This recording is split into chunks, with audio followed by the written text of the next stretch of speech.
Comfort is a lie. A beautiful, seductive lie that keeps you weak, keeps you asleep, keeps you a prisoner to illusions. You've been told that truth should be gentle, that wisdom should make you feel good, that growth should be comfortable. All lies. Real truth destroys you before it rebuilds you. Real wisdom cuts through your delusions like a blade. Real growth requires you to die to who you were. The Stoics understood this. Marcus Aurelius, Epictetus, Seneca. They didn't offer comfort. They offered liberation through brutal honesty. And today I'm going to give you 6 truths that most people will never accept. 6 hard realities that separate emotional slaves from masters of their destiny. These truths will hurt. They will challenge everything you believe about yourself and the world. But on the other side of that pain is freedom. Real freedom. If you want to be free, you must first be willing to be destroyed. Are you ready? Before we dive into the first truth, I need to know you are ready for this level of honesty. Subscribe to The Forge and like this video to signal your commitment. This is not entertainment. This is transformation. And if you are here to truly wake up, comment the word awakened right now. Don't just watch passively. Take a stand. Declare that you are ready to face reality without the comfort of illusions. Comment, awakened. Let's begin. Truth 1. Nobody is coming to save you. The first brutal truth. You are alone. Completely, utterly, alone. Nobody is coming to save you. Not your parents, not your partner, not your friends, not the government, not God. You are the only one responsible for your life, your happiness, your success, your transformation, everything. This is the hardest truth to accept because you've been conditioned to wait, to hope, to believe that rescue is coming. When I find the right person, then I'll be happy. When the economy improves, then I'll start my business.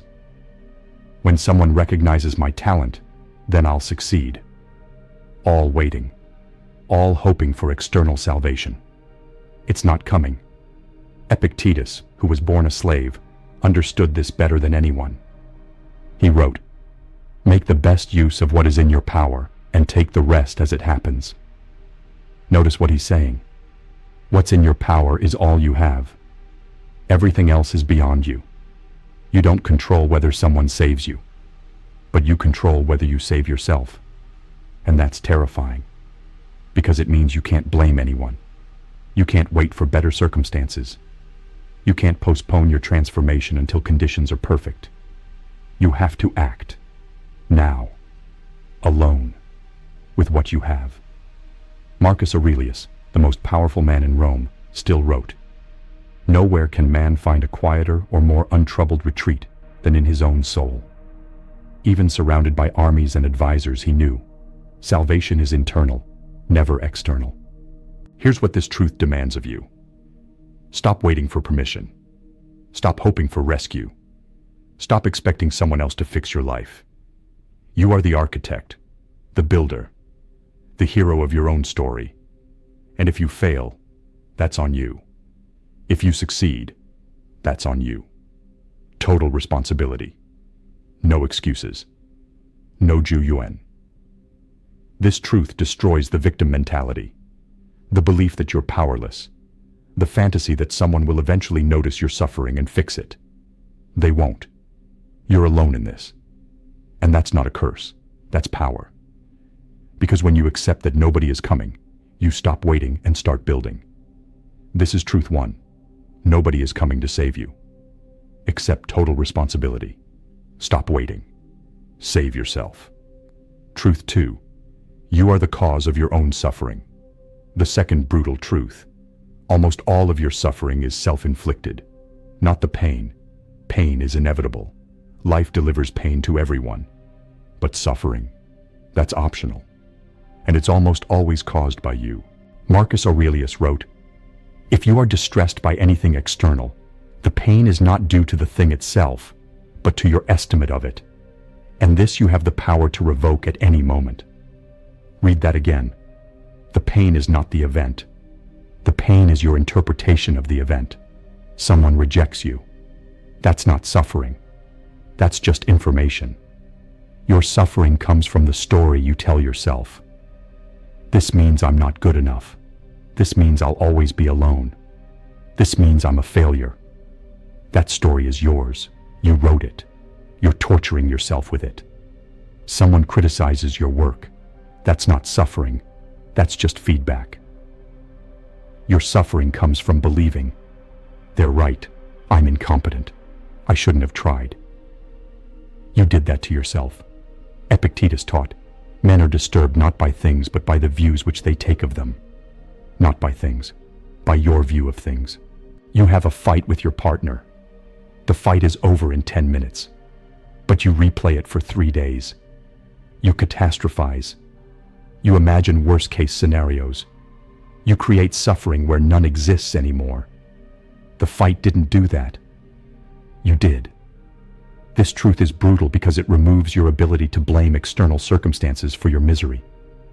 You can't say, they made me unhappy. No. You made yourself unhappy by how you interpreted their actions. You can't say, this situation is destroying me. No. You're destroying yourself by your reaction to the situation. Here's what this truth demands. Stop blaming the world for your suffering.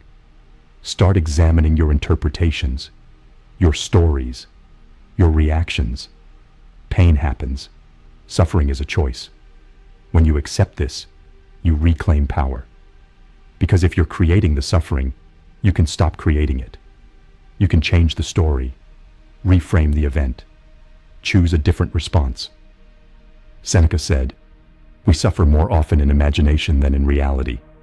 Your imagination is torturing you. Your thoughts are the weapon, and you're holding the weapon. Put it down. This is truth too. You are the cause of your own suffering. Stop blaming externals. Examine your interpretations. Choose different stories. Truth 3. Most people you love will disappoint you. The third brutal truth.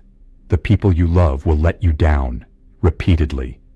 Not because they're evil, not because they don't care, but because they're human, flawed, limited, incapable of being the perfect versions you've created in your mind. Your parents will fail you. Your partner will hurt you. Your friends will betray you. Not might. Will. This is inevitable. And your refusal to accept it is causing you immense suffering. Marcus Aurelius practiced preparing for this every morning. He wrote, when you wake up in the morning, tell yourself, the people I deal with today will be meddling, ungrateful, arrogant, dishonest, jealous, and surly. He wasn't being pessimistic. He was being realistic. People are imperfect. They will act from their own pain, their own limitations, their own selfishness. And when you expect perfection, you set yourself up for devastation. Here's the paradox. The more you love someone, the more you expect from them. The higher the expectations, the greater the disappointment. You think love means they'll never hurt you, that they'll always understand, that they'll meet your needs perfectly. That's fantasy. Epictetus taught, don't demand that things happen as you wish, but wish that they happen as they do happen, and you will go on well. Apply this to people. Don't demand that they be perfect. Accept that they're flawed. Love them anyway. This is amor fati applied to relationships. Love your fate, including the disappointing parts. When your father doesn't understand you, that's not a betrayal. That's him being limited by his own experiences. When your partner fails to support you perfectly, that's not abandonment. That's them being human with their own struggles. When your friend lets you down, that's not proof they don't care. That's proof they're imperfect. This truth demands detachment, not coldness, not indifference, but realistic love. You love them as they are, not as you wish they were. You accept their limitations. You don't place your peace in their hands. Seneca wrote, a gift consists not in what is done or given, but in the intention of the giver or doer. Judge them by their intentions, not their perfect execution. Because perfect execution is impossible. This truth liberates you from the prison of expectation. You stop demanding, start accepting. And paradoxically, your relationships improve. Because you're no longer trying to control them. You're loving them freely. This is truth 3. Most people you love will disappoint you. Accept their imperfection. Love them anyway. Don't place your peace in their performance. Truth 4. Your time is running out faster than you think. The 4th brutal truth. You are dying. Right now. Every second that passes is gone forever. And you're wasting it. Marcus Aurelius wrote, "You could leave life right now. Let that determine what you do and say and think. Not someday. Right now. Today could be your last. And what are you doing with it? Scrolling, procrastinating, waiting for the perfect moment, delaying the important for the urgent, wasting hours on things that don't matter." Seneca was brutal about this. It is not that we have a short time to live, but that we waste a lot of it. Life is long enough, and it has been given in sufficiently generous measure to allow the accomplishment of the very greatest things if the whole of it is well invested. Life is long enough if you use it. But you're not using it. You're squandering it. You're spending hours watching other people live while you delay living yourself. You're investing energy in petty concerns while your real dreams sit untouched. You're pretending you have infinite time when you have none guaranteed. Every day you delay starting your business, you might not have tomorrow to start. Every week you postpone that difficult conversation, they might be gone next month. Every year you wait to transform yourself, you lose forever. Time is the only resource you can't get back. Money can be re-earned. Relationships can be rebuilt. Health can be recovered. But time? Once it's gone, it's gone. And you're treating it like it's infinite. Here's the practice the Stoics used. Memento mori. Remember death. Not to be morbid, to be urgent. Every morning remind yourself, I will die. Maybe today. This day is not guaranteed. Then ask, if this were my last day, what would I do? What would matter? And do that. Immediately. No more, I'll do it when. No more, maybe next year. No more, I'm waiting for the right time. The right time is now, because now is all you have. This truth destroys procrastination. It makes excuses impossible. It creates urgency where there was complacency. You stop wasting time on things that don't matter because you finally understand. You don't have time to waste. Epictetus said, don't explain your philosophy, embody it. Your life is the only philosophy that matters, and it's running out. This is truth 4. Your time is running out faster than you think. Stop wasting it. Remember death daily. Act with urgency. Truth 5. You are not as important as you think. The 5th brutal truth. You are cosmically insignificant. Your problems, your achievements, your entire existence, irrelevant in the grand scale of reality. And that's the most liberating truth you'll ever accept. Marcus Aurelius practiced what he called the view from above. He would imagine looking at Rome from the sky, then from the stars, then from the vastness of space and time. He wrote, Asia and Europe, corners of the universe, the ocean, a drop of water, Mount Athos, a lump of earth, the present moment, a point in eternity. All things are petty, easily changed, vanishing away. He ruled the entire known world, and he saw it as nothing. Why? To free himself from the tyranny of self-importance. You're stressed about what people think of you. In 100 years, you'll both be dead and forgotten. You're devastated by a failure. In the cosmic timeline, it doesn't even register. You're paralyzed by embarrassment. The universe doesn't notice. Your ego is creating mountains out of dust, making your small concerns seem like world-ending catastrophes. They're not. Epictetus taught, if you wish to be a philosopher, prepare to be ridiculed and mocked. Translation. Other people's opinions of you mean nothing. You're not that important. And here's the liberation. When you accept that you're insignificant, you're free. Free to fail. Because failure doesn't matter in the grand scheme. Free to be ridiculed. Because their mockery is meaningless noise. Free to take risks. Because even if it goes wrong, the universe continues unaffected. Your self-importance is a prison. It makes every setback devastating. Every criticism a wound. Every rejection proof of inadequacy.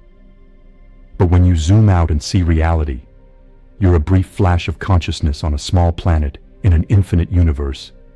Suddenly, your problems become laughably small. That doesn't mean your life doesn't matter to you. It means your life doesn't matter to the cosmos. And that's freedom. You can pursue what matters to you without the weight of cosmic significance. You can live fully without the pressure of being important. Seneca said, "We are waves of the same sea, leaves of the same tree, flowers of the same garden." You're part of something vast, not the center of it. This truth cures ego. It eliminates the fear of judgment. It makes you unshakable. Because when you're not that important, nothing can truly destroy you. This is truth 5. You are not as important as you think. Accept cosmic insignificance. Let it liberate you from ego. Truth 6. Pain is the only way to growth. The 6th and final brutal truth. Everything valuable requires suffering. There is no growth without pain, no strength without struggle, no transformation without destruction. You want comfort and growth? You can't have both. Marcus Aurelius wrote, "The impediment to action advances action. What stands in the way becomes the way. The obstacle is the path. The pain is the teacher. The struggle is the forge. You're trying to avoid suffering, to find the easy route, to grow without discomfort. It doesn't exist. Every muscle is built by tearing it down. Every skill is developed through painful repetition. Every character trait is forged in difficulty. You want to be disciplined? You have to suffer through the discomfort of doing what you don't want to do. You want to be confident? You have to suffer through the fear of doing things that terrify you. You want to be resilient? You have to suffer through actual hardship. There's no shortcut, no hack, no easy way. Seneca practiced this deliberately. He would voluntarily suffer, sleep on the floor, wear rags, fast. Why? To prove to himself, I can handle pain. I can handle loss. Suffering cannot break me. He was training himself through voluntary hardship so that involuntary hardship wouldn't destroy him. Epictetus, who lived with physical disability his entire life, said, "Difficulties strengthen the mind, as labor does the body, but only if you embrace them, only if you see them as training, not tragedy." Here's what this truth demands. Stop avoiding pain. Start seeking it. Deliberately choose difficulty. Take the hard conversation. Do the challenging workout. Face the fear. Embrace the struggle. Because on the other side of that pain is the person you want to become. The Stoics understood. You don't get the life you want. You get the life you're willing to suffer for. If you're not willing to suffer, you'll stay exactly where you are. Comfortable, safe, weak. But if you embrace pain as the price of growth, you become unstoppable. Because suffering is no longer something that happens to you. It's something you choose, something you use, something that makes you stronger. This is truth 6. Pain is the only way to growth. Stop avoiding it. Embrace suffering as training. Become someone pain cannot break. The liberation. These are the 6 brutal truths. Nobody is coming to save you. You are the cause of your own suffering. Most people you love will disappoint you. Your time is running out faster than you think. You are not as important as you think. Pain is the only way to growth. They're hard. They're uncomfortable. They destroy illusions. But that's exactly why they liberate. Because when you accept these truths, you stop living in fantasy. You stop waiting for rescue. You stop blaming others. You stop demanding perfection. You stop wasting time. You stop being paralyzed by ego. You stop avoiding growth. You wake up. And in that awakening, you find power. Real power. The power to save yourself. To create your own peace. To love imperfectly. To live urgently. To act freely. To grow through pain. Marcus Aurelius accepted all 6 truths. That's why he could rule an empire and remain at peace. Epictetus accepted all 6 truths. That's why he could be enslaved and remain free. Seneca accepted all 6 truths. That's why he could face execution and remain calm. These truths don't make life easier. They make you stronger. And strength is the only path to freedom. So here's my challenge to you. Choose one of these 6 truths. The one that hurts the most. The one you're most resistant to. And meditate on it today. Really sit with it. Let it destroy your comfortable illusions. Then watch what happens. You'll feel lighter, freer, more powerful. Because truth, no matter how brutal, always liberates. If you're ready to continue this path, subscribe to The Forge. This is where we build minds that cannot be broken by reality. And remember, freedom has a cost. That cost is comfort. That cost is illusion. That cost is the fantasy that life should be easy. Pay the cost. Embrace the truth. And become free. You have power over your mind, not outside events. Realize this, and you will find strength. Marcus Aurelius. The truth is brutal, but it is the only thing that sets you free. Choose truth. Choose strength. Choose the forge.